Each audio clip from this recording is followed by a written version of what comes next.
IT job కోసం try చేస్తున్నారా? Coding tutor లో ట్రైనింగ్ తో పాటు స్టైఫండ్ అండ్ 100% జాబ్ గ్యారంటీ. నమస్తే, నేను Keshav. Welcome to Suman TV. ప్రకృతి పైన, పర్యావరణం పైన ఇప్పుడు పదే పదే చర్చ జరుగుతుంది. దానికి కారణాలు ఏవైనా కావచ్చు. అక్కడ ఏర్పడినటువంటి కొత్త ప్రభుత్వం ఆంధ్రప్రదేశ్లో, అలానే తెలంగాణలో నడుస్తున్నటువంటి ప్రభుత్వం పర్యావరణ పరిరక్షణ కోసం నడుం బిగించేటువంటి ప్రయత్నాలు చేస్తూ ముందడుగు వేస్తున్నాయి. అలానే ఇప్పటికిప్పుడుగా చెప్పకపోయినా కానీ కేరళలోని వాయనాడులో వచ్చినటువంటి ఉదంతం, అటు ఉత్తరాఖండ్లో ఒక రకంగా క్లౌడ్ బర్స్ట్ అనేటువంటి పేరుతో జరుగుతున్నటువంటి ప్రకృతి విధ్వంసం, ఇవన్నీ చూసిన తర్వాత ప్రతి ఒక్కరి మనసులో గుబులు రేగుతోంది. ఈరోజు సేవ్ నేచర్ అనకపోతే రేపు సేవ్ ఫ్యూచర్ అనడానికి ఆస్కారం ఉండదనేటువంటి భయం నెలకొంటుంది.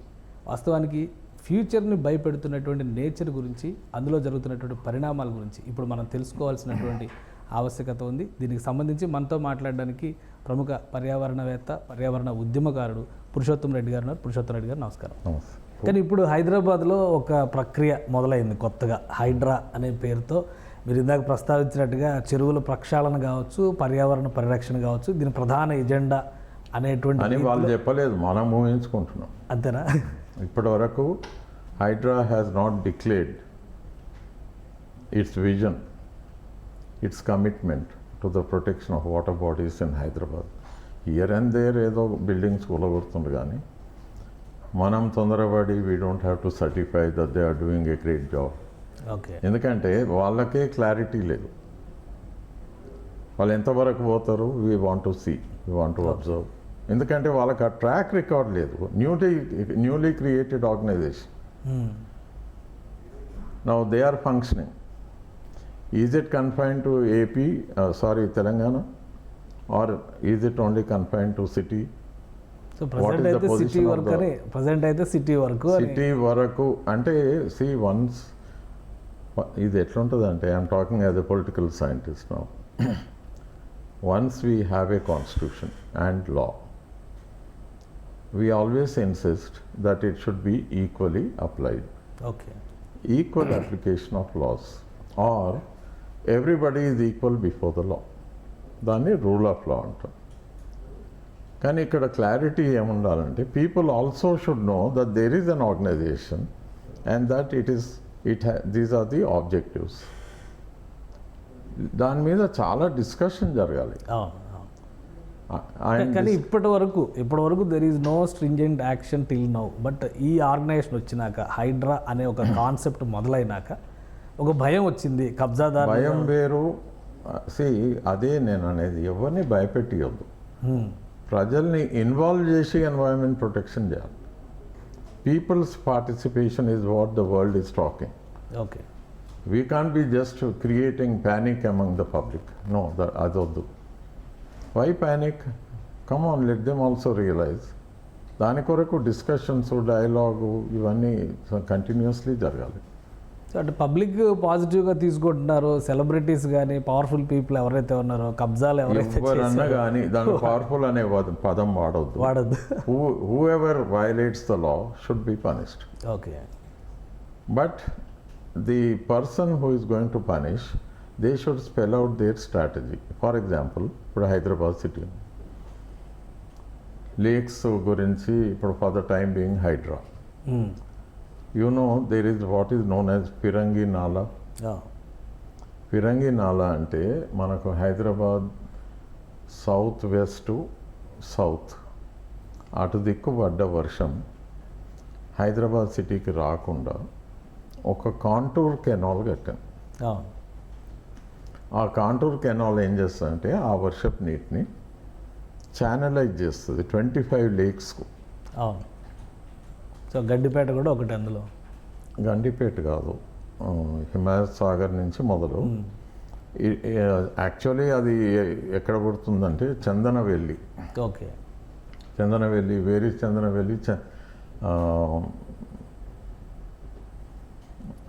On the road to Vikarabad. Okay, Chevella దగ్గర ఉంటుంది. చందనవెల్లిలో స్టార్ట్ అవుతుంది. ఈ కాల్వ కాంటూర్ కెనాల్ అంటే ఒకే ఎత్తున్న ప్రదేశాన్ని కలుపుతూ ఒక చక్కటి వండర్ఫుల్ కెనాల్. యూరోప్లో మనకి చాలా ఉంటాయి ఇవి.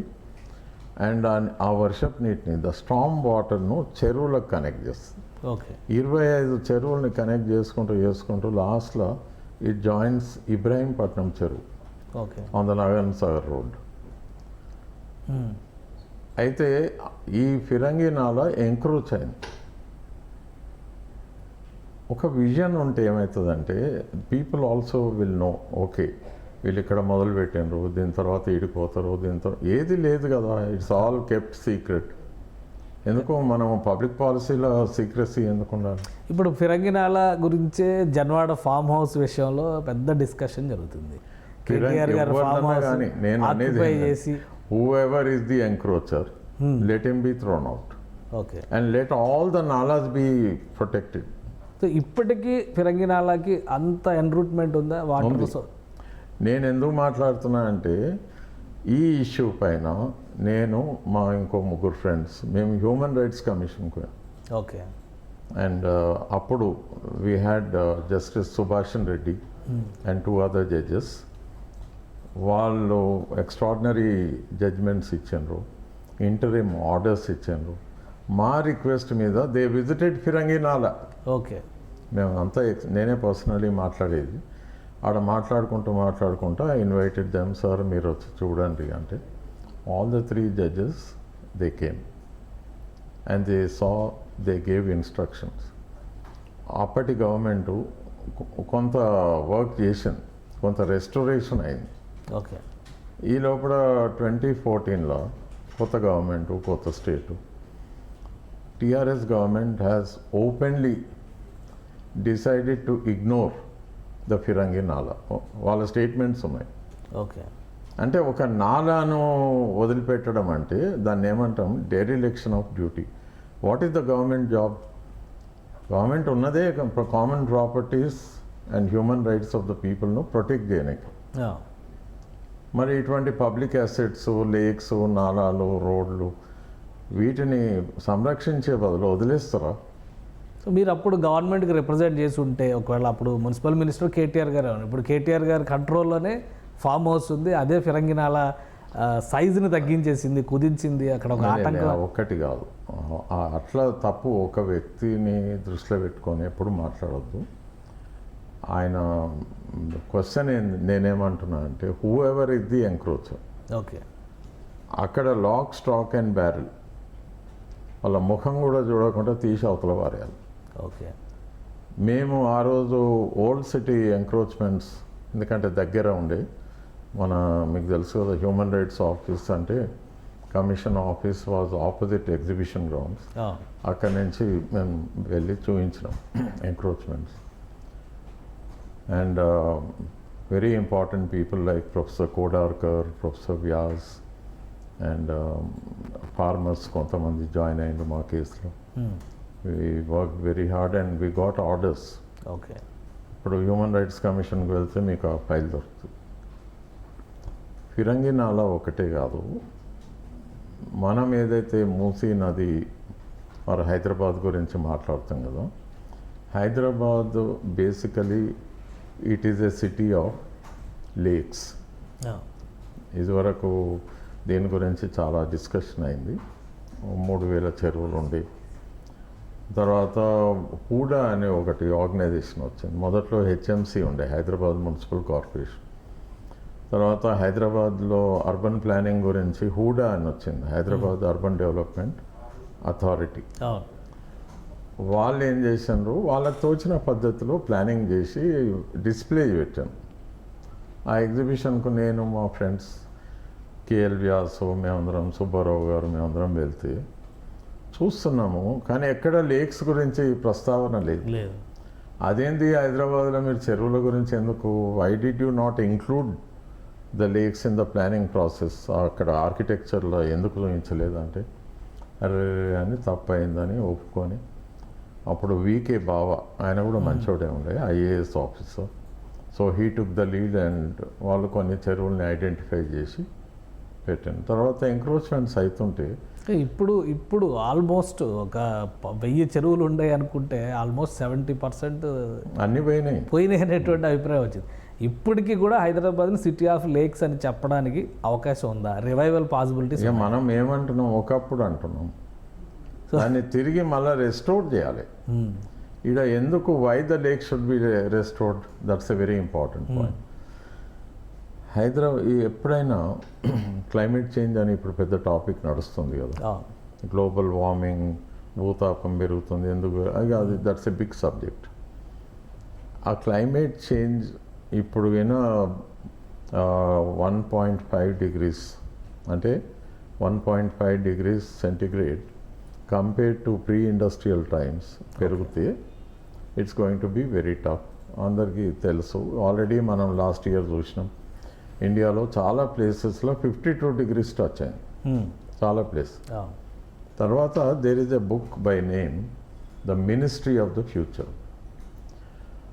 కెన్ రాబిన్సన్ అనే అతను రాసిండు. ఆ బుక్లో ఏముంది తెలుసా, it's going to be very tough for India. ఒకవైపు ఏమో డ్రై టెంపరేచర్ 52, ఇంకోవైపు humidity, temperature plus humidity, it's a killer. Okay, చాలామందికి తెలియదు అది. మనం విజయవాడ ఇవన్నీ లో లయింగ్ ఏరియాస్ కదా, అక్కడ హ్యూమిడిటీ ఎక్కువ ఉంటుంది, చెమట వస్తుంది. So coastal areas same thing. North ఇండియాలో గ్యాంజెటిక్ బెల్ట్లో చాలా హ్యూమిడ్ కండిషన్స్ ఉంటాయి. సో ఆ బుక్లో వాళ్ళు వర్కౌట్ చేసిన సైంటిఫిక్ రిపోర్ట్స్ ఏంటంటే, ఈ గ్లోబల్ వార్మింగ్ ఇంకా టెంపరేచర్స్ పెరిగితే డ్రై టెంపరేచర్స్తో పాటు వెట్ టెంపరేచర్ పెరిగిందనుకో, వెట్ టెంపరేచర్ 36 degrees టచ్ అయితే డ్రై పర్వాలేదు, కొంత భరించగలుగుతాం, 50 అయినా ఉంటాం. కానీ wet is a very danger. Wet అంటే ఏం తెలుసా, ఒక థర్మామీటర్కు మన దస్తీ ఉంటుంది కదా, నీళ్ళల్లో ముంచి దాని బల్బును ముట్టుకోవాలి. థర్మామీటర్ బల్బ్ మెర్క్యూరీ ఉన్న ఇట్లా దాన్ని చుట్టూ ఈ దస్తీ పెడితే హ్యాండ్కచీఫ్, అది రికార్డ్ చేసే టెంపరేచర్ 36 ఉంటే ఇక మనం బతికేది కష్టం. ఏమవుతుందంటే ద న్యాచురల్ కూలింగ్ సిస్టమ్ ఉంది కదా బాడీలో, చెమటలు వచ్చి చల్లబడేది, ఆ మెకానిజం ఫెయిల్ అవుతుంది. Okay, so then it becomes very critical. So ఆ పర్టికులర్ బుక్లో the ministry of the future, they have said millions of people are going to die across the world, but North India వాళ్ళు స్పెసిఫిక్గా mention చేసి, okay, it's a very tough sin. కానీ ఇంత తెలిసి కూడా మనం ఏమైనా చేస్తున్నామా అంటే ఏంది లేదు. ఎలక్షన్లు వస్తూ ఉన్నాయి, ఏ ఒక్క ఎలక్షన్లో కూడా ఇవి ఇష్యూస్ కావు. మేము ప్రతి ఎలక్షన్ ముందు ఢిల్లీలో మేము గ్రీన్ మేనిఫెస్టో అని రిలీజ్ చేస్తాం. ఓకే, మా ఫ్రెండ్స్ మేమంతగా మాదో టీం చాలాసార్లు పొలిటికల్ పార్టీస్ని పిలిచి వాళ్ళతోటి కూడా మాట్లాడించినాం, రౌండ్ టేబుల్స్ పెట్టినాం. మేము చేయంది ఏం లేదు, వాళ్ళు మా ముందు ఏదో వాగ్దానాలు చేస్తారు, తర్వాత బ్యాక్ టు పెవిలియన్. ఎంతసేపు వాళ్ళు అదే పాత పాటలు, రాగద్వేషాల మధ్యన ప్రజల్ని డివైడ్ చేసి ఓట్ బ్యాంక్స్గా కన్వర్ట్ చేసి గెలవాలనే తప్ప వాళ్ళేం కంకణం కట్టుకోలేదు, ప్రొటెక్ట్ చేస్తున్నాం. హైదరాబాద్లో లేక్ సిస్టమ్ మీద చాలా వరకు కబ్జాలన్నీ కూడా పొలిటీషియన్సే. అంటే సింగిల్ మ్యాన్ అనేటువంటి పేరు లేకపోయినా కానీ ఇప్పుడు ఓవైసీ కాలేజ్ పాలిటీషియన్ సపోర్ట్ లేకుంటే ఏం కాదు ఒకటి. కానీ పాలిటీషియన్ ఏంటంటే వాడు ఈజీగా దొరుకుతాడు మనకు. ఇవి అందరం పని కట్టుకొని పొద్దున్న లేస్తే బ్లేమ్ చేస్తాం. కానీ బ్యూరోక్రాట్స్ సంగతి, మున్సిపల్ కమిషనర్కు తెలియకుండా ఎంక్రోచ్మెంట్ అవుతుందా? Simple question. Okay, I'm asking a very simple question. GHMC అధికారులకు తెలియకుండా ఎంక్రోచ్మెంట్ అవుతుందా? ఓకే, అయిన ఎంక్రోచ్మెంట్కు వాళ్ళు రోడ్లు వేస్తారు, ఎలక్ట్రిసిటీ కనెక్షన్లు ఇస్తారు, అన్నీ ఇస్తారు. ఏం ఫ్రీగా చేస్తలేరు, డబ్బు తీసుకొనే ఇస్తాం. కానీ వాళ్ళ నాలెడ్జ్లో ఉంది కదా, వాళ్ళే మళ్ళీ మధ్యన ఎల్ఆర్ఎస్ బీఆర్ఎస్ అదో పెద్ద జోక్. అంటే ఇర్రెగ్యులారిటీస్ అన్నీ రెగ్యులరైజ్ చేయడమే, ఎంక్రోచ్మెంట్స్, డీవియేషన్స్ అన్నీ రెగ్యులరైజ్ చేయడమే. ప్రతి స్టేట్ గవర్నమెంట్ కూడా చేసింది అది. సో డీటెయిల్గా వెళ్తే every political party has compromised on the well being of the citizens in Hyderabad. వీళ్ళకేమో పవర్స్ ఇవ్వరు, నువ్వు పేరుకే 150 మంది కార్పొరేటర్స్, కానీ వాళ్ళకి ఏం పవర్ ఉంది? కానీ ఒకటి ఇప్పుడు వస్తున్నటువంటివి ఓవైసీ కాలేజెస్ కానీ మర్రి రాజశేఖర్ రెడ్డి కాలేజెస్ కానీ పేర్లు వద్దాం, ఎందుకంటే అంటే ఇవే ఇప్పుడు నోటీసులు ఇచ్చారు, ఈరోజు నోటీసులు ఇచ్చారు కాబట్టి మల్లారెడ్డికి సంబంధించిన ఇన్స్టిట్యూషన్స్ ఇండివిజువల్స్ ఇంపార్టెంట్ కాదు, పల్లా రాజేశ్వర రెడ్డికి సంబంధించిన ఇన్స్టిట్యూషన్స్కి నోటీసులు ఇచ్చారు. సో ఇవన్నీ కూడా ఒక పర్మనెంట్ స్ట్రక్చర్స్, ఒక 10 ఎకరాలు 20 ఎకరాలు 35 ఎకరాలు చెరువుల పరిధిలో కబ్జా చేసి కట్టేసినటువంటి పర్మనెంట్ సెటిల్మెంట్స్ అవి. వీటిని రిమూవ్ చేయాలన్నా ఖాళీ చేయించాలన్నా అసలు ప్రాసెస్ ఉందా చట్ట ప్రకారం, లేదా మళ్ళీ వీటి కోసం కొత్త చట్టం క్లియర్గా ఉంది కదా, మళ్ళీ కొత్తగా చెప్పేది ఏం లేదు. ఇప్పుడు what is that Anurag group of institution, sorry నేను పేరు తీసుకోవాల్సి వస్తుంది, వాళ్ళు ఎప్పుడైతే ఆ చెరువును ఆక్రమిస్తున్నారో ఆ ప్లేస్లో, అప్పుడు నేను సుబ్బారావు గారు మా ఫ్రెండ్స్ కృష్ణ మేము చాలామంది we did a program on TV and ఆ ప్లేస్కి వెళ్ళి మేము ప్రజలతోటి మాట్లాడి ప్రజలు కూడా ప్రొటెక్ట్ చేసాం. మరి అప్పుడు టీఆర్ఎస్ గవర్నమెంట్ ఉండే వాళ్ళు చేసుకున్నారు. This is not justifying their inaction or encroachment, but basically we always highlighted. మరి అప్పుడు గవర్నమెంట్ ఏం చేసింది? Okay, we have judiciary, supreme court, high court, district court, అన్ని levels, and India's judiciary is one single. America తిరిగా ప్రతి స్టేట్కో సుప్రీంకోర్టు లేదు, it is one single judicial system. Okay, పర్యావరణ పరిరక్షణ అందరి బాధ్యత అంటే జడ్జిల బాధ్యత కూడా కదా. రోజు పేపర్లలో వస్తుంటే హౌ మెనీ కేసెస్ వాళ్ళు సువమోటో ఎన్ని తీసుకున్నారు? ఓకే, తీసుకున్నారు అనుకో, కొన్ని యాక్షన్స్ ఇచ్చాను, జడ్జిమెంట్ ఇచ్చాను, ఆ జడ్జిమెంట్ ఇంప్లిమెంట్ అయ్యిందా లేదా కూడా చూసుకోలేదు కదా. ఇప్పుడు నేను ఎందుకు మాట్లాడుతున్నా అంటే పటాన్ చెరువు కేసులో, ఇండస్ట్రియల్ పొల్యూషన్ కేసులో డాక్టర్ కిషన్ రావు, నేను, ఎంసీ మేతా ప్లస్ మా రీసెర్చ్ స్కాలర్స్ మేము సుప్రీంకోర్టుకు వెళ్ళాం. హైకోర్టులో గెలిచినాం, సుప్రీంకోర్టుకు వెళ్ళాం. సుప్రీంకోర్టులో 40 ఇంటరిమ్ ఆర్డర్స్ తెచ్చినాం, 40. You know how difficult it is, still we got it. Okay, తెచ్చినాం కదా, చీఫ్ సెక్రటరీ ఇంప్లిమెంట్ చేయాలి కదా, చేయలేదు. Okay, now question is, chief secretary chief secretary ఉన్నప్పుడు మేము ఆన్ రికార్డు మేము ఎన్నోసార్లు డిమాండ్ చేసాం that he should be arrested and put behind the bar. Then why was he not arrested? పోనీ సుప్రీంకోర్టు తప్పేయడం తెలుసా, వాళ్ళు జడ్జిమెంట్ ఇచ్చి పట్టించుకోరు. వాళ్ళు ఏమనుకుంటారంటే జడ్జిమెంట్ ఇచ్చినాం కదా, బట్ జడ్జిమెంట్ ఇంప్లిమెంట్ కాకుంటే జస్టిస్ ఏడ దొరికింది ప్రజలకు? The flow of justice is blocked. Okay, చాలా సీరియస్ ఇష్యూ.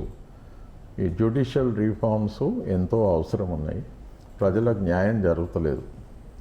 కొందరు కష్టపడి పబ్లిక్ ఇంట్రెస్ట్ లిటిగేషన్ వేసి కోర్టుకు వెళ్ళి జడ్జిమెంట్ తెస్తే స్టేట్ గవర్నమెంట్స్ ఇంప్లిమెంట్ చేయకుంటే then where is the remedy?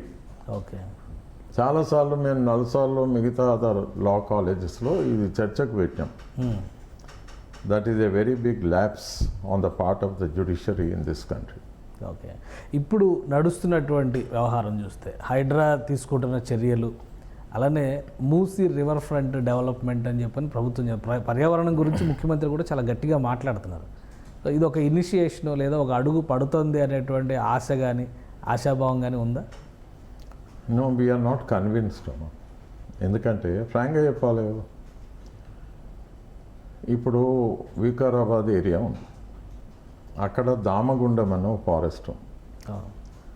Damagundam area ఒక అప్రాక్సిమేట్లీ 2800 acres ఇండియన్ నేవీకి దారాదత్తం చేశాం.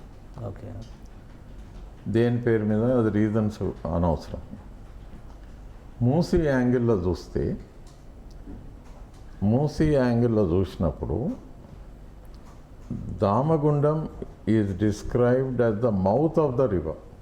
ఓకే, ఇంకో తిరిగి చెప్పాలంటే source of the river. Okay, నది పుట్టేదే అక్కడ ఆరిజిన్ అక్కడే ఉంది. మరి పుట్టే ప్లేస్నే నువ్వు వేరే వాళ్ళకు దారాదత్తం చేస్తే what is the commitment of the state government for the protection of Moosi? That is the big question. Come on, let them answer. Okay. రెండోది రివర్ ఫ్రంట్ అంటే వాళ్ళ క్లారిటీ లేదు. బట్ ఒక్కటంటే ఇది దారాదత్తం చేయడం అనేది నేవీకి ఇచ్చింది, అది ప్రైవేట్ ప్రాపర్టీ. అవును, నేవీకి ఇచ్చినా తప్పే కదా, నదికి అయితే తప్పే కదా. నేవీకి వాళ్ళు రాడార్ పెట్టుకోదలుచుకుంటే ఇంకా అనేక ప్లేసులు ఉంటాయి. వికారాబాద్ తప్పితే ఇక లేదా, తెలంగాణలో కూడా ఎన్నో ప్రాంతాల్లో పెట్టవచ్చు. Okay. Why did they choose? అది they have to do the explanation. Okay. Okay, now the question is river front అంటే ఎక్కడ? సో జనరల్గా ఏంది ప్రజలు అనుకునేది ఏంటంటే హైదరాబాద్ గుండా పోతున్న మూసీకి మేబీ దే విల్ బిల్డ్ ఇది retaining walls and facilitate people to sit on the bank and watch. ఇంకెక్కడి నుంచి అన్నా నీళ్లు తెచ్చి నీళ్లు ఫ్లో అయ్యేటట్టు చేస్తే చేయవచ్చు. కానీ మూసీలో ప్రవహించే నీళ్లు స్వచ్ఛంగా ఉండాలి, థేమ్స్ మాదిరిగా ఉండాలంటే ఓకే. దాని లాజిక్ ఏం తెలుసా? The government of Telangana has to work very hard and actually design development taking into consideration the total picture, mega picture. అంటే ఏంది, హైదరాబాద్ దాని మూసీ యొక్క క్యాచ్మెంట్ ఏరియాలో పర్ఫెక్ట్ శానిటేషన్ ఉండాలి. Okay. Catchment area sanitation, catchment area cleanup అంటే అక్కడ ఉత్పత్తి అయ్యే గార్బేజ్ను ప్రాపర్గా సైంటిఫికలీ కలెక్ట్ చేయాలి, రైట్? దాన్ని డిస్పోజల్ సైంటిఫిక్ ఉండాలి as per the government of India laws. Okay. దాని తర్వాత హైదరాబాద్ చుట్టూ కెమికల్ ఇండస్ట్రీస్ ఉన్నాయి. అవి రోజు పొద్దున్న లేస్తే పొల్యూట్ చేస్తుంటే మూసీలో నీళ్ళు ఎట్లా క్లీన్గా ఉంటాయి? కమాన్, ఇండస్ట్రీస్ మొదలైతే వాళ్ళ డ్యూటీ వాళ్ళు చేయాలి కదా. What is the big role of the pollution control board? వాళ్ళు నిజంగా కంట్రోల్ చేస్తుండ్రా? కంట్రోల్ చేస్తుంటే ప్రజల కష్టాలు, మరి పటాన్ చెరువు లాంటి అనేక ప్రాంతాల్లో వాళ్ళు పడ్డ బాధలేంది? సరూనగర్, నాచారం, జీడిమెట్ల వాళ్ళ ఎన్నేళ్ళ నుంచి, 40 ఏళ్ళ నుంచి టోటల్ సఫరింగే కదా. Hundreds of people have died. So the question is piecemeal approach నడవద్దు. మేము ఓన్లీ రివర్ ఫ్రంట్ డెవలప్ చేస్తామంటే అది డెవలప్మెంట్ను డిఫైన్ చేయాలి కదా మొదలు. What is development?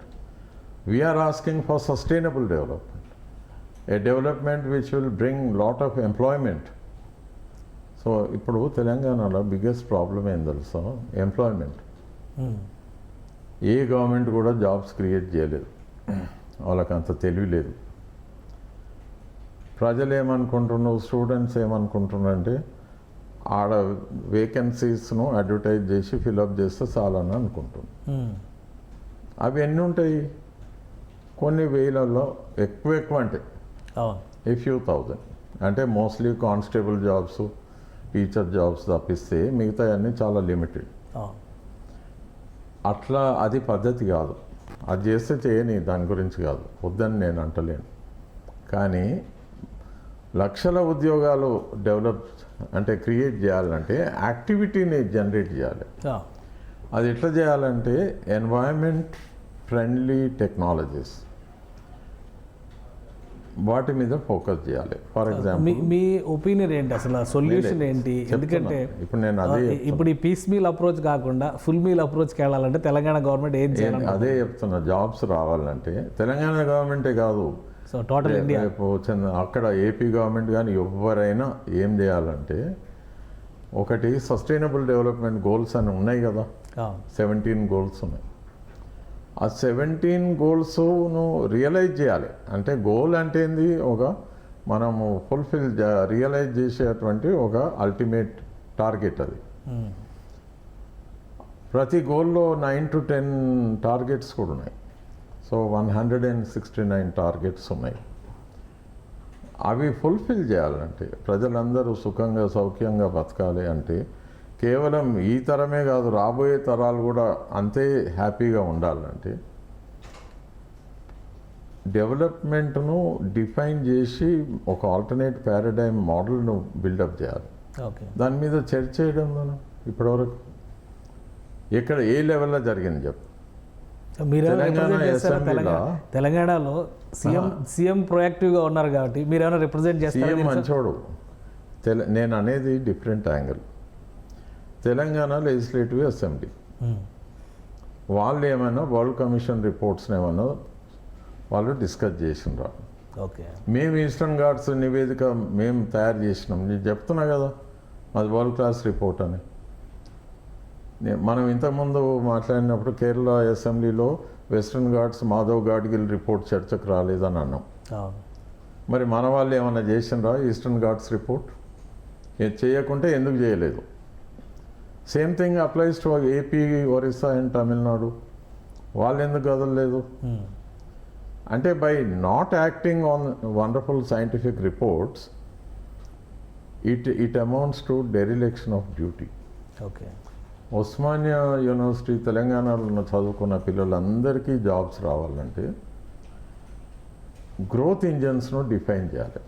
Okay, best source is renewable energy, solar energy, wind energy, geothermal energy, tidal energy. ఇవి కాక ఇంకా hydrogen as a source of energy. తర్వాత నెక్స్ట్ వేస్ట్ మేనేజ్మెంట్ ఎంత హ్యూజ్ సబ్జెక్ట్ అన్న. Okay, organic farming, natural farming. మనం ఎన్నో wrong moves వేసినాం దాన్ని గ్రీన్ రెవల్యూషన్ పేరు మీద. What is green revolution? Green revolution is nothing but hybridisation of seeds and chemicalisation of agriculture. Okay, మరి దాన్ని రిజెక్ట్ చేయాలి కదా. Why are we continuing the same model? ఎవరి కొరకు? సో మీరు ఏమైనా గవర్నమెంట్స్ని అప్రోచ్ అవుతారా? నేను అడిగేది మాధవ్ సబ్జెక్ట్ అన్నా. We can't be going and begging the government. Okay. It is the duty of the government to invite us or మనల్ని వ్యక్తిగతంగా పిలవాల్సిన అవసరం లేదు. Knowledge is there in the internet. Okay, come on, let them do it. Okay. So ఒక act చేయాలి, హైడ్రా తీసుకుంటున్నటువంటి activities. HYDRAA is too small to comment. Okay, I don't think. So దాని ఇంకా మ్యాసివ్ లెవెల్లో తెలంగాణ మొత్తం అసలు వాళ్ళ బ్లూ ప్రింట్ ఏందో ప్రజలకు అర్థం కాలే కదా. Only they are coming into news when they take some action. Okay. But is that action overall blueprint la adi edundi anedi telvale kada. Okay. So let there be more discussion and openness. Okay. దాని మీద లేకుంటే what is the fun? ఇన్ని lakes encroachment అవుతుంటే ఏ political party కదిలిందనో? Saroor Nagar water body back side అంతా ఎంక్రోచ్మెంటే. Now you tell me which political party took the initiative and took up. నల్లమల్లలో యురేనియం మైనింగ్ చేస్తా అంటే ఏ పొలిటికల్ పార్టీ పోయి ఆపింది? నాగార్జునసాగర్లో న్యూక్లియర్ రియాక్టర్ పెడుతుంటే which political party took the initiative? Patancheru ప్రజల కొరకు కదిలిన పొలిటికల్ పార్టీ ఏదో రమ్మని చెప్పు. Okay. So my argument is that political parties are blissfully ignorant of these things. దాని మీద వాళ్ళు రియలైజ్ చేయాలి, soul searching, and they have to evaluate their stand. Okay. And వాళ్ళు చెప్పుకోవాలి కదా వాళ్ళు ఏం చేస్తారు ఇంకా ముందు. సో అంటే ఇక్కడ పొలిటికల్ పార్టీస్లో అవేర్నెస్ పెరగాలంటారా, లేదా గవర్నమెంట్ సిస్టంలో ప్రజలలో పెరగాలన్నా? బేకార్ పొలిటికల్ పార్టీస్కి ఓటు వేసిన ప్రజలకు ఆ అవేర్నెస్ పెరగాలి. ఏం చూసి ఓటేసాను? గతంలో టీఆర్ఎస్, ఇప్పుడు వాట్ ఎవర్ పార్టీ. కమాన్, 6 గ్యారంటీస్లో ఎన్వైరన్మెంటల్ ఇష్యూసే లేవు. ఓకే, బట్ లేకపోయినా టేకప్ చేశారు కదా. ఏం చేసిండ్రన్నా? వాళ్ళు చేసింది చాలా తక్కువ. మీరు మీడియా బిల్డప్ చేసేది ఎక్కువ, చాలా తక్కువ. It is not even a fraction of what needs to be done. Okay, that is nothing and we don't have to go on. So initially ఒక స్టార్ట్ అనేది జరిగింది అనుకోవచ్చా? Even that thought is not. Lake protection is also చాలా చిన్న. వాళ్ళు ఏం చేసిండ్రు ఇంతకాలం? కమాన్, లెట్ us వెయిట్. ఇంకా ఒక 1 month చూద్దాం వాళ్ళు ఏం పని చేస్తారో చూసి. వాళ్ళు నిజంగా పని చేస్తే అప్పుడు మెచ్చుకుందాం. Right. Thank you Purushottam Reddy garu, మీ అభిప్రాయాలు తెలియజేసినందుకు. ఇది పురుషోత్తం రెడ్డి గారి విశ్లేషణ. దేశవ్యాప్తంగా పర్యావరణంలో విపరీతమైనటువంటి మార్పులు వస్తున్నప్పటికీ కూడా పొలిటికల్ పార్టీస్, ముఖ్యంగా గవర్నమెంట్ మెకానిజం అసలు కదిలేటువంటి స్థితిలో లేకపోవడమే ఈ దేశానికి అతిపెద్ద శాపం అని పురుషోత్తం రెడ్డి గారు విశ్లేషిస్తున్నారు. అలానే హైడ్రా అనేది ఒక చిన్న యాక్ట్ మాత్రమే. రాబోయే రోజుల్లో హైడ్రా ఏ విధంగా ముందుకు వెళ్ళబోతుందో చూసిన తర్వాతే హైదరాబాద్ నగర పరిరక్షణ పైన కామెంట్ చేయడానికి అవకాశం ఉంటుందని ఆయన విశ్లేషిస్తున్నారు. ఇది స్పెషల్ డిస్కషన్. Keep watching.